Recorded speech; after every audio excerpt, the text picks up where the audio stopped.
Welcome back to 90 day spoken English challenge day 7।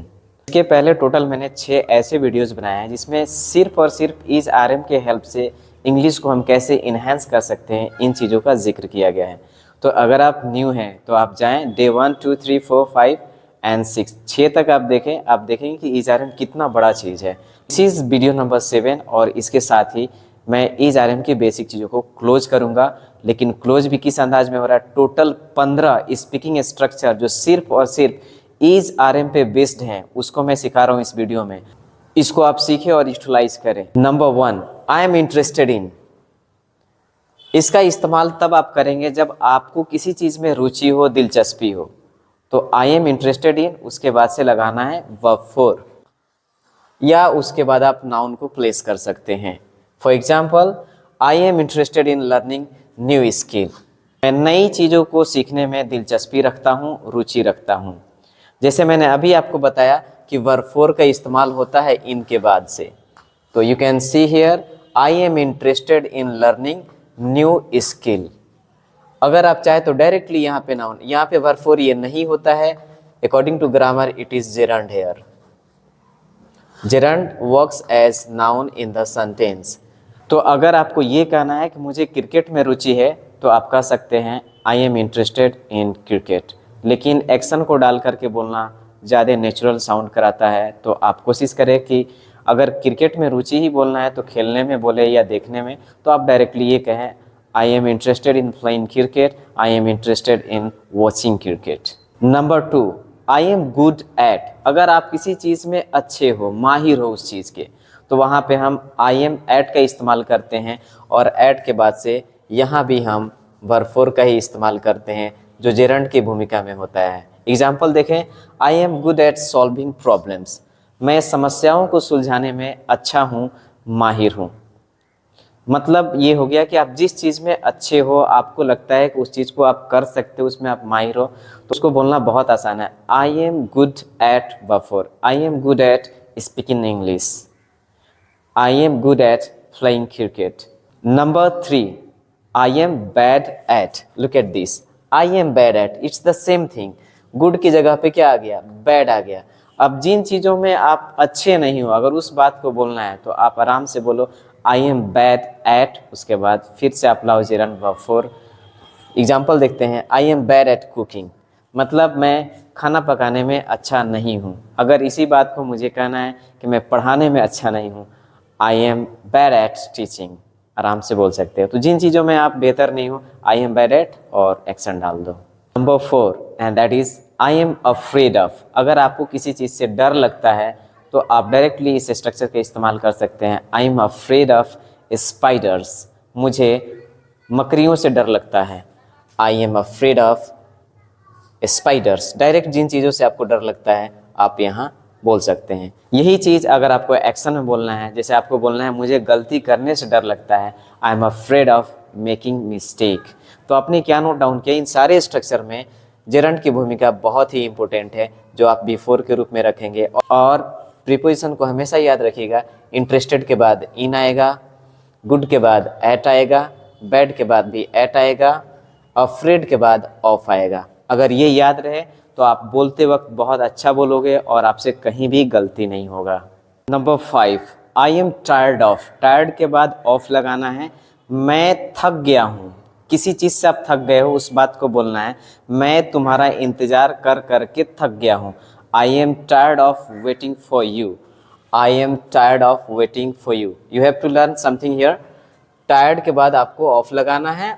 Number 6, I am ready to के बाद आपको verb 1 को place करना होता है। I am ready to go. मैं जाने के लिए तैयार हूँ। I am ready to leave.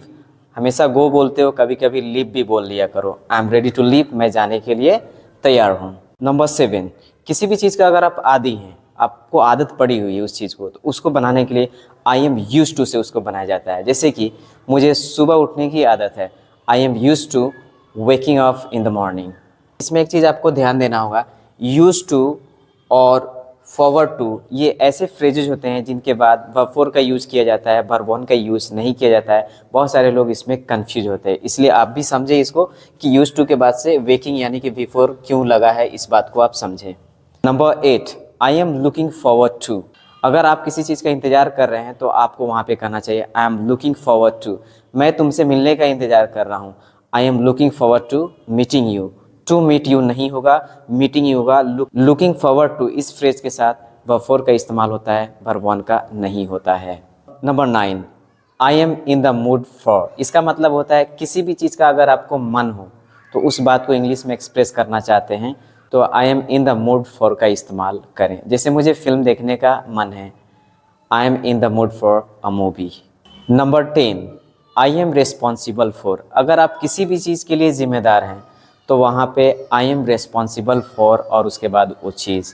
जैसे कि मैं इस प्रोजेक्ट के लिए जिम्मेदार हूँ, I am responsible for this project. I am responsible for this project. फिर से आपको एक चीज़ ध्यान रखना है, ये डायरेक्टली यहाँ पे नाउन आ गया तो उस चीज़ को आपने रख दिया है, लेकिन यहाँ पे अगर एक्शन लाइएगा तो हमेशा याद रखिएगा यहाँ पे आपको वर्ब 4 का इस्तेमाल फिर से करना पड़ेगा। जैसे कि इस कमरे की सफाई करने का जिम्मेदारी मेरी है तो I am responsible for keeping this room clean.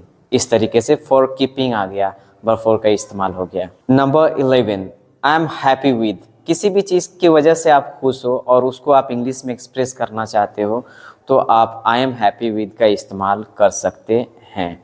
जैसे कि मैं रिजल्ट से खुश हूँ, I am happy with my result. I am happy with my result. Number 12, I am familiar with. इसका मतलब होता है किसी भी चीज़ से परिचित होना, वाकिफ़त होना, जानकारी में होना। तो वहाँ पे आप आई एम फैमिलियर विद और जिस चीज़ से आप परिचित हैं उसको वहाँ पे रख देंगे, सेंटेंस बन जाएगा। एग्जाम्पल देखिए, I am familiar with this topic. मैं इस विषय की जानकारी रखता हूँ, मैं इस विषय से परिचित हूँ, मैं इस नियम से वाकिफ़ हूँ। I M familiar with this rule. Number 13, I am curious about. किसी भी चीज़ को लेकर के अगर आपके अंदर जिज्ञासा है, जुस्तजू है, तो आई एम क्यूरियस अबाउट का इस्तेमाल आप करके उसको इंग्लिश में एक्सप्रेस कर सकते हैं। फॉर एग्जाम्पल, मुझे इंग्लिश सीखने की जिज्ञासा है, I am curious about learning English. इसमें की पॉइंट क्या है कि अबाउट के बाद से आप याद रखेंगे कि जेरंड वर्ब 4 का इस्तेमाल करेंगे। Number 14, I am addicted to. इसका मतलब होता है किसी चीज़ का लत लग जाना। किसी चीज़ का लत लग जाता है, निगेटिव वे में जाता है ये, उस बात को इंग्लिश में अगर एक्सप्रेस करना चाहते हैं तो आप बोलेंगे आई एम एडिक्टेड टू। जिस चीज़ से आप एडिक्ट हो उसको वहाँ पे आप बोल दो, I am addicted to social media. मैं सोशल मीडिया से ग्रसित हूँ, या उसकी मुझे आदत बन गई है, या मुझे उसका लत लग गया है। Number 15 and last, I am proficient इन। किसी चीज़ में आप एकदम से माहिर हो, उस बात को एक्सप्रेस करना चाहते हो तो प्रोफिशिएंट वर्ड का आप इस्तेमाल कर सकते हैं। I M proficient in speaking English. मैं अंग्रेजी बोलने में माहिर हूँ। पर आपको एक चीज़ याद रखना है, प्रोफिशिएंट इन का इस्तेमाल तभी करेंगे जब आप अपनी एबिलिटी को एक्सप्रेस करेंगे। वहीं पे अगर किसी आप स्पेशल एक्टिविटी को एक्सप्रेस करेंगे तो वहाँ पे प्रोफिशिएंट इन के जगह पे प्रोफिशिएंट एट आ जाता है। जैसे कि अगर इस बात को कहना है कि मैं क्रिकेट खेलने में माहिर हूँ तो ये एक आउटडोर गेम हो गया और ये स्पेशल एक्टिविटी हो गया, तो वहाँ पे आप बोलेंगे I am proficient eight playing cricket. मुझे उम्मीद है कि ये 15 स्ट्रक्चर आपकी इंग्लिश को बहुत ज़्यादा इन्हेंस करने वाले हैं। जितने भी स्ट्रक्चर अभी मैंने लिखवाया आप इसको बारी बारी से आप नोट डाउन करें, प्रैक्टिस करें। देखो भाई, इंग्लिश बोलने के लिए ना बस आप नोट डाउन करके और दिमाग में रखोगे ना तो कभी नहीं हो पाएगा। इंग्लिश बोलने का मतलब है कि बस बोलो, what ever you know just speak, don't hesitate. और बोलते वक्त बिल्कुल डरना नहीं है, आप आराम से बोलते चले जाओ। अगर मिस्टेक से डरोगे ना तो कभी लाइफ में नहीं बोल पाओगे, चाहे इंग्लिश की कितनी भी जानकारी हो जाए। जैसे कि रोजाना आप जिस भाषा का इस्तेमाल करते हो ट्राई करो कि उस हर बात को इंग्लिश में एक्सप्रेस कर पाओ। देखो, बोलने से एक फ़ायदा भी, एक तो प्रैक्टिस होगा। अगर इत्तेफाक से आपने गलत बोल भी दिया तो कोई आदमी जो इंग्लिश का जानकार होगा अगर आपको सुन लेगा तो कम से कम आपको वो करेक्ट कर देगा ना कि बेटा इसको ऐसे नहीं ऐसे बोला जाता है, तो आप वहाँ पे सीख रहे हो, फिर वहाँ से आपको कॉन्फिडेंस मिला। तो ये चीज़ होता है, आप बस जान की चीज़ों को दिलो दिमाग में रखोगे तो कुछ नहीं होने वाला है। बोलने का मतलब बस बोलना होता है, just speak English with Miraj English. आखिर में मैं आपसे फीडबैक लेना चाहता हूँ, आप ये ज़रूर बताएं कि ये वीडियो कैसा लगा और वाकई आपको अच्छा लगता है, यूज़फुल लगता है तो आप कोशिश करें उसको ज़्यादा से ज़्यादा शेयर करें ताकि जो भी आपके रिलेटिव्स हैं, फ्रेंड्स हैं, उन्हें भी अंग्रेजी का माहौल मिल सके और वो इंग्लिश बोलना शुरू कर दें। Bye, see you in the next video.